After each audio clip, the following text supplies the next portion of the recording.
Can we start our class now? Yes, sir. Yes, sir. How are you, Umar? Oh, बहुत दिन So बाद में good, sir. बात आवाज सुन रहे नहीं थे. Finally, it's working. Okay. So, guys, we were discussing the doctrine of lifting of corporate veil, or sometime it is written, or sometime it is asked like piercing the corporate veil or cracking open the corporate cell.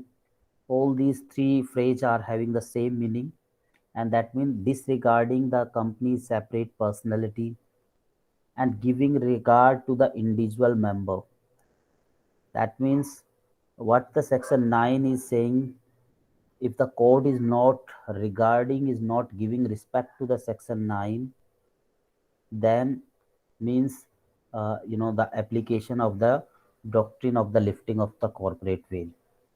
But what are the grounds, what are the situation, what are the circumstances when the court can apply, when the court can accept the doctrine of the lifting of corporate veil?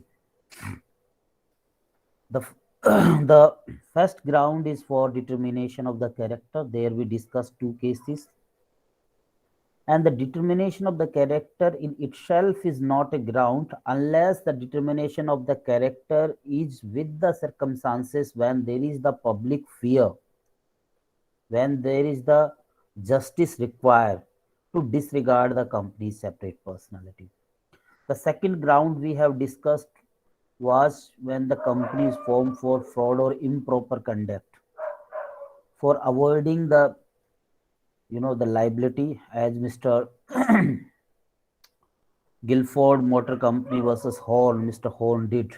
He formed the company to avoid the effect of the covenant that he entered while he was the managing director of the Guilford Company. And the third ground is on the tax evasion, because as I explained yesterday that tax giving or tax filing in itself is our duty, public duty. And so if a company is formed solely for the purpose of tax eviction, but how you will determine that it is solely for the tax eviction?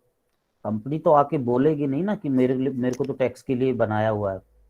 And neither the members will say that it is formed. But as you know, the intention we determine in the criminal cases. It is the cardinal principle of the criminal law. Actus non facit reum nisi means sit rea. An act is not a crime unless it is coupled with guilty mind. And intention has to be proved specifically unless it is the strict liability offense. And how you determine intention? Like if you see section 299 of the Indian Penal Code, causes the death with the intention. So intention, or that mental thing that is inside the mind of a person, we have to find, we find out that by the circumstances that has to be find out. Otherwise कैसे पता चलेगी intention? Maybe there are some other evidences also where he intimated his intention. If that is not, then the through the circumstances, if someone stabbed directly into the neck, or if someone fired with the point blank in the head or at the chest, that means he was intended to kill. नहीं तो हाथ पैर में भी मारना. Similarly here, how we will determine that a particular company or that the setup of the company is formed only or solely for the tax eviction? From the facts and circumstances of the case. And in the Inre Sir Dinsak Manekji Patid Bari case, where this person has not directly purchased the share, but first he formed the four private company in which he was the member, and through these companies, because company does not have the mind, does not have the body, he is the director, so he through the company purchased the share, and through the share the income that he had to get in his individual capacity, now he is getting in 4 companies. So he divided into the 4, and then that income again percolated, come back to this person. But he managing those companies in such a manner, not showing the profit. Rather, from those companies he getting the money in the form of loan, as he contended, though that was not established. And so finally it was held that these companies are just SAM, just created for the purpose of the tax evasion. In this series, on the third ground of this tax eviction, you can say, for prevention of the tax eviction, where the company is solely formed for the tax eviction, or the very purpose of the company formation is the tax eviction, in that case the court can upheld, because you know uh, prevention of tax eviction in itself is a public duty. As such, if you see, by virtue of section 9, every company that is formed, section 3 enables, like in the Indresh or Dinsak Manekji, all 4 private company were independent corporate separate personality. And if we see from that perspective, there was nothing bad in that. But if you see the economic reality behind it, it is the same person who are getting benefited, and this setup is done only for tax eviction. The next case in this series is CIT, Commissioner of Income Tax, CIT, versus Sri Meenakshi Mills Limited, AIR 1967, Supreme Court.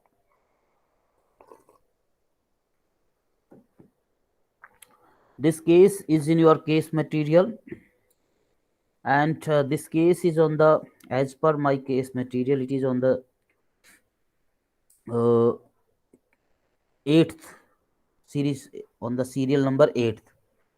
Page number may be different in your case, because earlier also you complained about it. And Justice V. Ramaswamy of the Supreme Court has brought this judgment. Para number 8 and para number 9, along with the first page. So the first page is to understand this case, the facts, and para number 8 and 9 is the final decision of the case. Only if you read these 3 paras, the first page, the para is not mentioned there, and then the para number 8 and 9, it is sufficient to understand this case. Try to understand the case. The facts of this case is, like now we have the whole India. But earlier, when India was under the British rule, we did not get the independence before 1947. India was not like we have today. Some territory was directly under the Britishers, that was known as the British India, and some territory was under the control of the princely state, and over the princely state there was the suzerainty of the British Crown. Okay, so there was the treaty between these states, princely state, with the British government, and in that sense you can say these are the territory that controlled by those princely state. But for some matters it was under the British government, but not for all matters. Okay, like the earlier we had the same setup with the Jammu and Kashmir, and there like in the UAE, Dubai, there is no income tax. So here also there is a place, Pudukkottai, and this place was in a native state, and this place was the tax free. So 3 public limited companies, and these 3 public limited company having the business of manufacturing and sale of the cotton yarn, cotton का जो धागा होता है, and they had their head office at the Pudukkottai. because the Pudukkottai was the tax free, territory, tax haven. Okay, but how? And so whatever income they are getting there, they had not to pay any tax. But they were living in the British India, so they have to transfer that income that they had made by those public companies to the British India. And there used to be the Income Tax Act, before this Income Tax Act 1922. And under that Income Tax Act, there was Section 42. And this Section 42 says that all income, you can also find out in your case material, it is on the second page of this, where Justice V. Ramaswamy, it's on the 7th paragraph. Section 42 of the Act states that all income, profit, gains accruing or arising, whether directly or indirectly, through or from any money lent at interest and brought into the taxable territory in cash or kind, shall be deemed to be the income accruing or arising within the taxable territory. That means, as such, that is not the income. Okay, but if that is lent and then come back in the cash or kind, then it also shall deem to be. Shall deem to be means it is not actually, but it will deem to be. It is the legal fiction where the word this shall be deemed to be word is used. Legal fiction. Now these three companies whose resident are in the British India, but just to avoid the taxes from their business, they have the head office at the Pudukkottai. Pudukkottai was not an area where cotton is cultivated or the yarn is made, but they had the head office. And as per the law, the income of a company was to be treated where it has the head office. Okay. Now, there was a bank, and this bank has the Madurai Bank Limited. This bank also had the branch in Madurai also, as well as in the Pudukkottai also. So the same bank has the office in the taxable territory also, and at the place that is tax haven where this company has the head office. Now these companies, what they are doing, that they deposit their money into the branch of the this Madurai bank at Pudukkottai branch. Okay, and on that account that they had, that when they deposit in the FD or etc., on that FD they used to take the loan from this particular bank at the Madurai branch on those, as a security of those FD. Okay, and so the sole proceed were this sale proceed periodically deposit in the branch of Madurai Bank Limited at Pudukkottai in fixed deposit or current account, and then companies borrowed the money from the Madurai branch of the bank and on the securities of the fixed deposit that they made at their branch with the Pudukkottai branch, and loan was granted in excess of the available profit. Whole this thing was became possible because in these three companies and in that Madurai branch, Madurai bank also, there was one person that was common. Otherwise, it is not possible in that way. The Tyagara Chettiar, the director of the Assessees company, and he knew in his capacity as the director of the Madurai bank also. A person can be, the director in many companies. Now there is a cap up to the 20 companies a person can be director. Earlier it can be even up to more than that. Okay.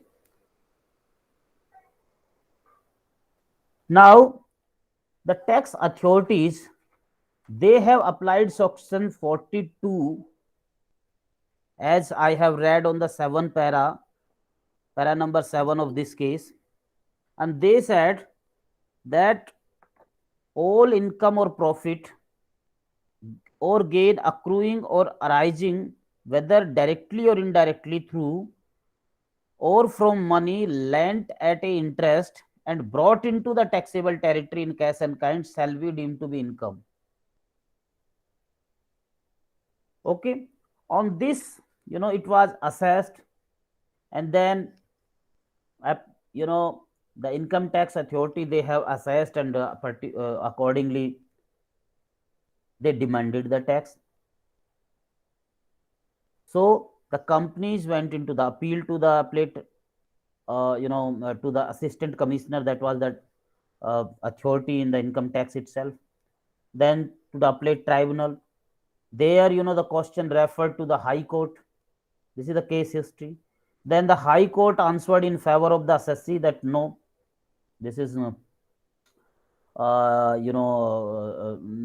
taxable income. And finally to the Supreme Court, and there the two grounds was forwarded. The first is that the section 42 in itself is the unconstitutional, because it has the extraterritorial effect.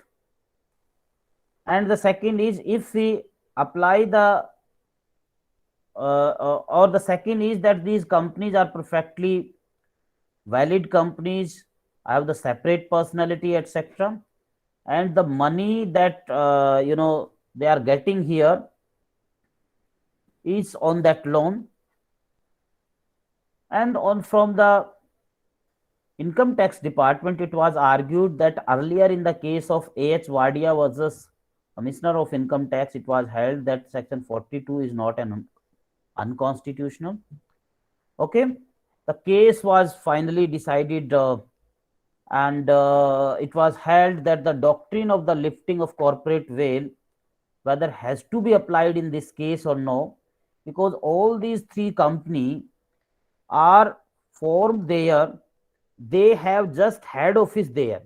Actually, if you forget these companies, this was the Tyagaraja Chettiar who has the business in the taxable territory, and all the things he is doing there, he just made or just used that Puddukkottai to establish the head office of his companies, so that his income will be the tax free, and then he bring that income to his taxable territory also by this tactics. Okay, and so in the para number 8 and 9, the Supreme Court has applied the doctrine of lifting of corporate veil. And how the court has said, I want to read it. I'm reading para number 8, leaving 5 lines. पहले की 5 line छोड़ के, चलो पहले से पढ़ देते हैं. Having examined the finding of the appellate tribunal in present case, we are satisfied that the test prescribed by the federal court was predecessor of our Supreme Court. When the Supreme Court came after our constitution was formed, so before that, under the Act of 1935, the federation, or you can the federal government has to be formed, but princely state did not participate it because they were in the large number, but federal court form ho gaya tha. So the federal court in the Wadia case has fulfilled the appellate tribunal was right in the conclusion that there is a basic arrangement or scheme between the assessee's company and the bank, that the money should be brought into the British India after it was taken by the borrower outside the taxable territory. The appellate tribunal has pointed out that the assessee's companies had a preponderant, if not the whole, voice in creation, running and management of the bank, and that Pudukkottai was neither a cotton producing area nor had it market for the cotton, and except that it was a non-taxable territory, there was nothing else to recommend the carrying on of the coating, spinning or weaving business there. The tribunal further remarked that having regard to the special position of Tyagaraja Chettiar and balance sheet of the bank and lack of investment in Pudukkottai, it was reasonable to conclude that bank itself was started at Madurai and the branch was opened at Pudukkottai only with a view to helping the financial operation of Tyagaraja Chettiar and the meals in which he was vitally interested. The tribunal found that Pudukkottai branch of the bank has transmitted the fund deposited by the assessees company for enabling the Madurai branch to advance loan at interest to the assessees companies, and the transmission of the fund was made with the knowledge of the assessees company who were the major shareholder of the bank. In the context of these facts, it must be held that the entire transaction formed a basic arrangement or scheme between the creditor and the debtor, that the money should be brought into the British India after it was taken by the borrower outside the taxable territory. We are accordingly of the opinion that principle laid down in Wadia case is satisfied in this case, and the income tax authorities were right in holding that the entire interest earned on the fixed deposit was the taxable. Then on the para number 9, in course of argument, Mr. Venkataramana contended that if the Tyagaraja Chettiar, a director of the Sassis company, knew in his capacity as a director of Madurai Bank that the money placed in the fixed deposit by a Sassis company would be transferred to the taxable territory, that knowledge cannot be imputed to the Sassis companies. And so it is cannot be said that the transfer was the part of an integral arrangement of loan transaction. In the present case, the question at issue is entirely different. The appellate tribunal has, upon the examination of evidence, found that transference of the fund from Pudukkottai to Madurai was made as a part of basic arrangement between bank and assessees companies, and that the Tyagaraja Chettiar, who was the moving figure both in the bank and in each of the assessees company, had the knowledge of this arrangement. It was well established that the matter of this description of income tax authorities are entitled to pierce the veil of corporate entity and to look at the reality of the transaction. It is true that from the juristic point of the view, the company is a legal person entirely distinct from its member, and the company is capable of enjoying the rights and being subjected to the duties which are not same as those enjoyed or borne by its member. But in certain exceptional cases, the court is entitled to lift the veil of the corporate entity and to pay regard to the economic reality behind the legal facade. Okay, so these para number 8 and 9. See, the assessees company that have the head office at the non-taxable territory. Now, how this income can be transferred to the taxable territory? So they have, it was possible. The director who were the director in these three companies was also the director in the bank also. And the first he said that as a director, he took the decision to open the branch at the Pudukkottai. But we in the company law will understand that the banking company, the Madurai Bank Limited, has take the decision, though it was taken by the director. वो उसमें main था. Second thing, when these company are actually transferring this money, see, वैसे वो पैसे लेके आएंगे तो taxable होगा, उन्होंने यहाँ ब्रांच में जमा कर दिए, ठीक है, और इसी के the same money on the security of this deposit got the money outside this non-taxable territory, that means in the taxable territory. And here the argument was that that company was not aware of the section 42 about saying the transfer of the money, and we cannot impose even if the Tyagaraja has the knowledge and he is the director, that the company had the knowledge, because Tyagaraja and the companies are the two different persons, two separate personalities. And so here to impute that the companies were aware, the court has applied the doctrine of the lifting of the corporate veil and disregarding the company's separate personality, and see that this is the same person who was in the bank, this is the same person who are in the company, and this person had this knowledge that this whole transactions was done as per the section 42. So please go through this case and read the para number 8 and 9 that are so much explanatory, self-explanatory, and giving the reasonable reasonability to the decision of the Supreme Court, that why the Supreme Court has accepted the lifting of the corporate VAT. Okay, guys, any question, any query on this particular case?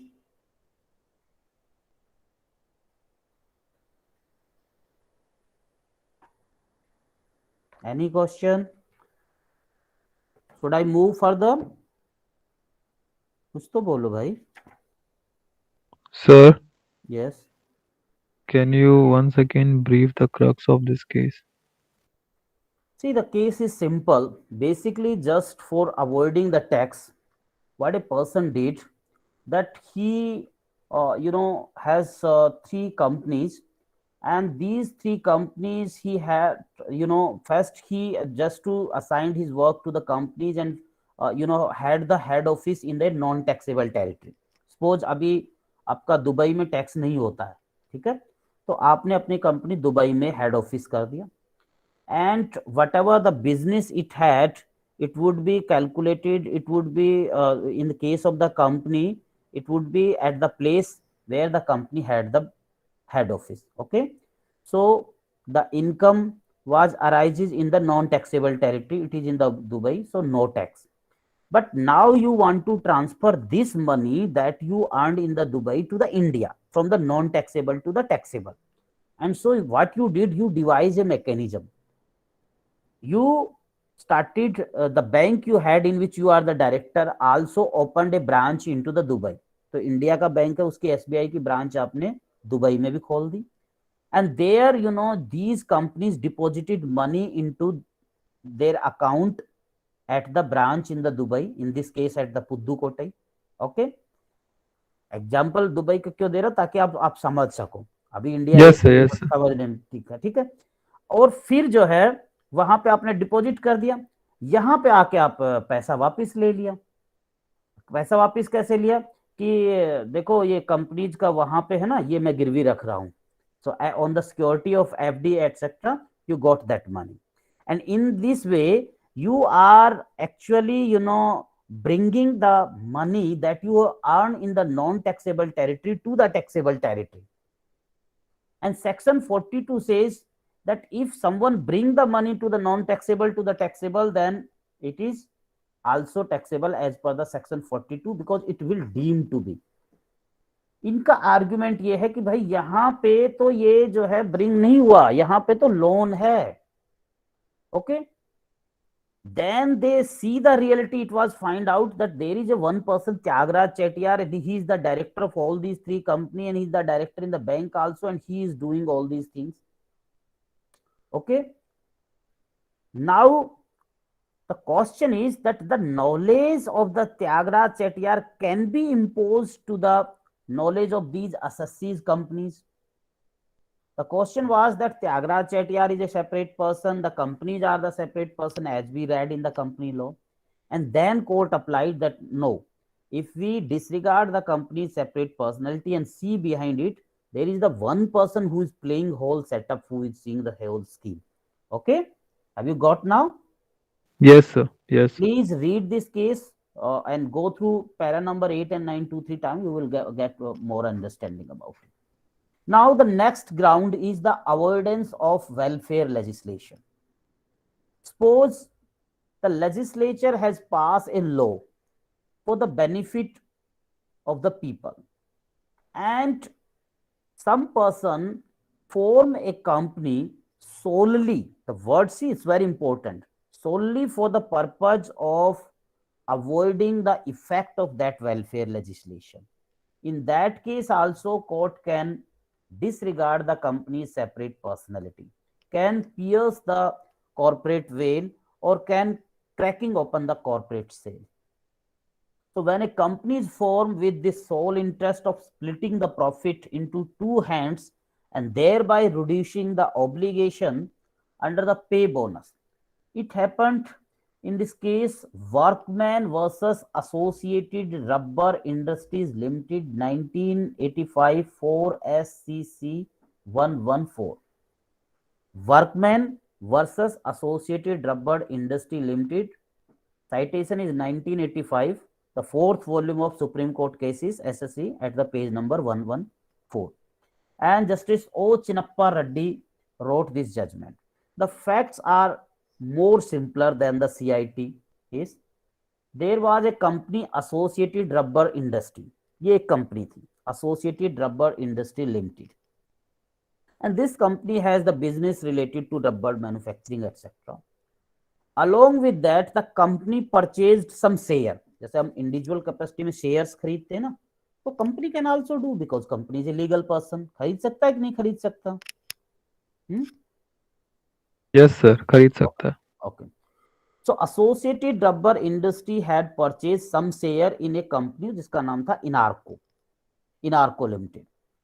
And this from this Inarco company, this Associated Rubber Industries was getting huge amount of the dividend. Dividend वो होता है जो last में जो company profit होती है, that would be divided into the shareholder.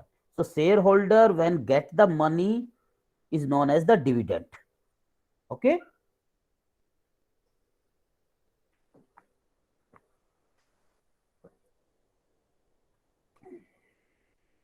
And this money was also shown in the profit and loss account of the company. Company की जो अकाउंट बुक होती थी, it was shown, and it was taken into account for purpose of calculating the bonus payable to the workmen of the company also. So as per the the workmen this bonus rule, they had to get the bonus, okay, at the 16%. 16% they were getting the bonus because the company in which they are working has purchased a large number of the share in another company, and from those share company are getting the dividend.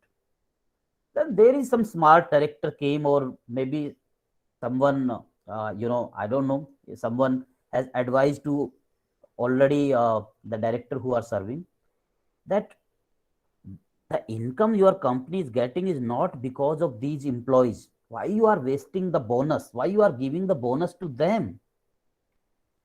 And he then thought, and then he formed a company. Then another company was formed by the Associated Rubber Industry. That can be formed because section 3 says that any person means the natural as well juristic person. And this another company, the name of that company, they put the Aril Holding Limited. So this Aril Holding Limited was a subsidiary company. When a company form a company, then the company that was subsequently formed is known as the subsidiary company. Okay. So the another company was formed because a company can also as a person allowed by the section 3 to form the company. The requirement is only for private 2 person, for public 7 or more person. So as a private company they have formed the Aril Holding Limited. So they have formed this company, and this Aril Holding does not have any business. Aril Holding does not have any property. What the Associated Rubber Industry did, that the share that this company had of the Inarco, these shares they have transferred to the Aril Holding Limited. Okay.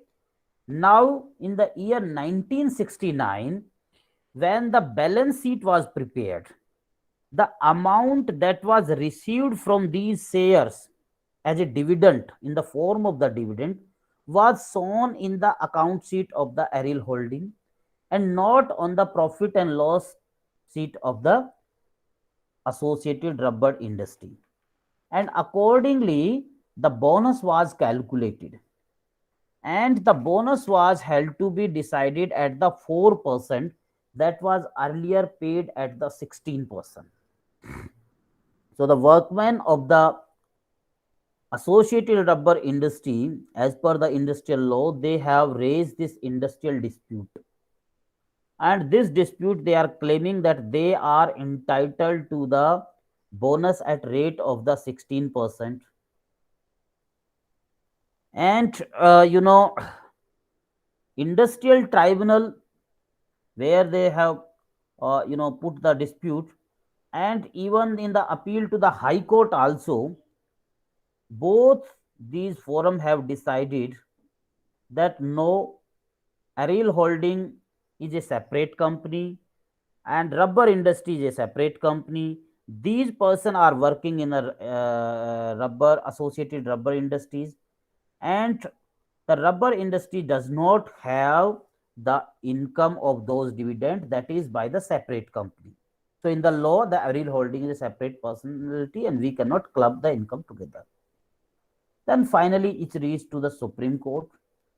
In the Supreme Court, Justice O. Chinappa Reddy, and uh, he, as a you can say, as a very good lawyer, public spirited lawyer, he thought of this whole setup and you know analyze the facts that the obvious purpose that is served by this company, Aril Holding Limited, was to reduce the amount paid by way of the bonus to the workman.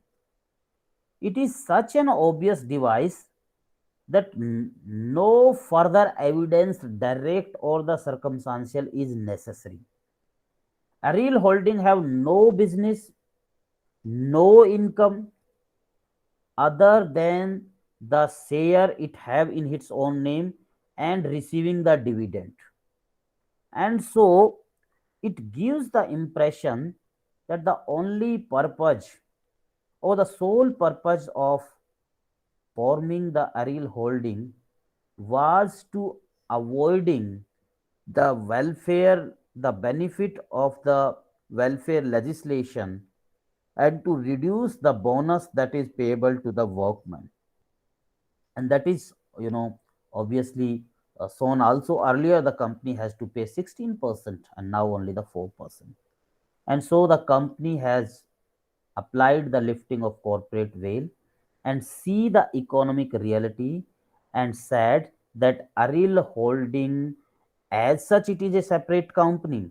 Whenever the company apply the doctrine of lifting of the corporate veil, वो company के सेहत पे कोई असर नहीं डालता. Company will be work as per whatever the case we have discuss. वो company वैसे ही काम करेगी, कंपनी वही चीजें होंगी. Only for that particular thing, you are taking that ground that the company is separate personality, that ground is not acceptable. So here the ground that this thing, that the income that this Aril Holding get through the dividend would not be included into the associated rubber industry, was rejected and say that दोनों की income club करो, accordingly 60% आपको देना पड़ेगा. Okay, have you got this case, guys? This case, the facts of this case are on the second para there, the workman versus associated rubber industry. The case history is on the this page number para number 3, that it was industrial tribunal, then under the 226 workmen approach to the high court and then through the appeal to the Supreme Court. And then on the para number 5 is about the, you can say, the crux of this case or the reason behind the decision of the Supreme Court. Okay, so please read this case, please go through this case. And with this we have even covered the fourth ground also. Now there is one ground left, and that is when the company act as an agency. Okay, and many times for giving the benefit of the fundamental rights, because under our constitution article 32 gives about the remedies, and the writ is maintainable only you see that you have the fundamental right and it was being violated. And the article 12 talk about the state. So many rights, many fundamental rights has to be, or for getting writ to be admitted, that has to be the rights, and then it has to be violated by the state. But the state now doing very clever job.